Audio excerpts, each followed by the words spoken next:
देखो इस क्वेश्चन में क्या दिया है ना, आपने एक प्रोजेक्टाइल को प्रोजेक्ट किया है 5√2 मीटर पर सेकेंड से पॉइंट ओ से, है ना।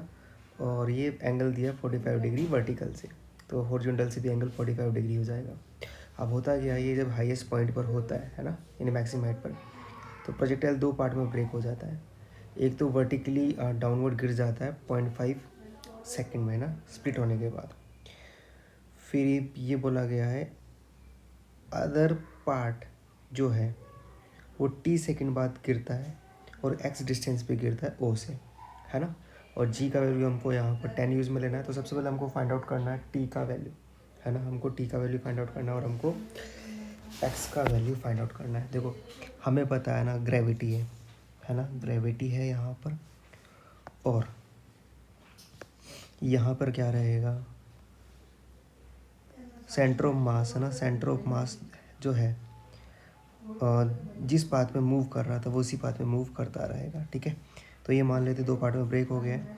फर्स्ट पार्ट तो वर्टिकली डाउनवर्ड गिर गया है, ये वर्टिकली डाउनवर्ड यहाँ आ गया ना, वर्टिकली डाउनवर्ड यहाँ आ गया। और जो दूसरा पार्ट है ना, वो कुछ यहाँ जाके ये गिरता है, ठीक है। और इस डिस्टेंस को दिया गया है, देखो ये डिस्टेंस कितना दिया आपको x, तो हमें पता है ये वाला डिस्टेंस कितना हो जाएगा r/2 हो जाएगा, ये वाला डिस्टेंस भी कितना हो जाएगा r/2, है ना, r/2 हो जाएगा। तो I think centre of mass यहाँ पे आएगा, है ना, सेंटर ऑफ मास यहाँ पे आने वाला है, ठीक है। जब ये टोटल डिस्टेंस r हो गया ना, टोटल डिस्टेंस ये r हो गया, तो आई थिंक ये वाली डिस्टेंस हो जाएगी x माइनस r, है ना। ये वाली डिस्टेंस क्या हो जाएगी x माइनस r। अब दो पार्टिकल पार्ट में क्या हुआ था, ये ब्रेक हुआ था ना, तो इसका मास भी क्या रहा होगा m, इसका मास भी क्या रहा होगा m रहा होगा, है ना। अब हमें पता है सेंटर ऑफ मास के अबाउट क्या रहेगा, मास मूवमेंट का सम क्या रहने वाला है 0, यानी m into r/2, m into r/2 is equal to क्या हो जाएगा m x माइनस r हो जाएगा, m से m कैंसिल हो जाएगा। तो x का वैल्यू क्या आ जाएगा, x का वैल्यू आ जाएगा 3r/2, है ना, 3r/2। और r का वैल्यू आपको पता है, r क्या होता है, r का वैल्यू हमें पता है u² sin 2θ divide by g। r क्या होता है, u² sin 2θ बाय g।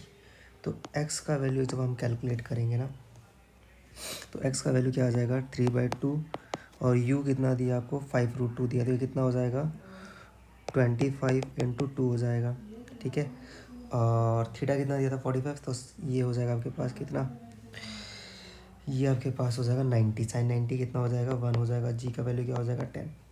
तो आप देखोगे ये 2 से 2 यहाँ से चला गया, तो ये कितना आ गया 75 डिवाइड बाय 10, 75 डिवाइड बाय कितना हो गया 7.5 आ गया, और ये किस में आ जाएगा मीटर। तो पहला आंसर तो आपके पास आ गया है 7th वाला। तो वैल्यू ऑफ एक्स हमने फाइंड आउट कर लिया। अब हमको फाइंड आउट करना है टाइम टी, है ना, the other part T second after the split. तो देखो ये वाला डिस्टेंस कितना हो जाएगा, बोलो ये वाला डिस्टेंस हम फाइंड आउट कर पाएंगे, तो ये वाला डिस्टेंस कितना हो जाएगा। तो टाइम निकालने के लिए फॉर्मूला क्या हो जाएगा, टाइम हो जाएगा डिस्टेंस अपॉन स्पीड। बोलो डिस्टेंस कितना हो जाएगा, डिस्टेंस हो जाएगा आपके पास r/2, तो ये वाला डिस्टेंस है ना, r/2 तो ये वाला डिस्टेंस, ठीक है। और x माइनस आर ये वाला डिस्टेंस है ना, x माइनस आर ये वाला distance, sorry x minus R क्या हो जाएगा, ये वाला डिस्टेंस हो जाएगा ना।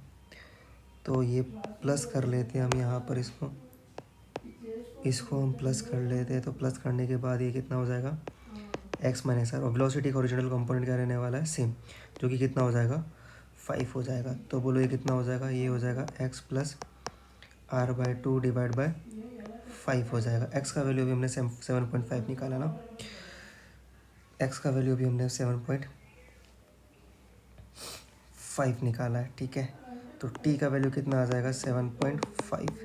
फिर r/2 का वैल्यू निकालने के लिए ना, अब देखो r/2 का वैल्यू कितना हो जाएगा, r/2 का वैल्यू हो जाएगा 7.5 डिवाइड बाय 3, है ना, 7.5 डिवाइड बाय 3 और डिवाइड बाय 5, है ना, डिवाइड बाय 5।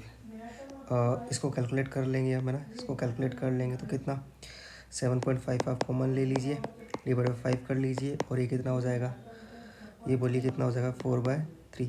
तो आई थिंक ये यहाँ से 1.5 टाइम चला जाएगा, है ना। 1.5 टाइम चला जाएगा। 3 से ये कितने टाइम चला जाएगा, 0.5 टाइम बाद चला जाएगा। 0.5 इंटू 4 कितना हो जाएगा, 2 हो जाएगा। तो टाइम कितने बाद, स्प्लिट करने के 2 सेकेंड बाद क्या हो जाएगा, ये दूसरी लोकेशन पे जाके गिर जाएगा। आई होप आपको सॉल्यूशन क्लियर होगा।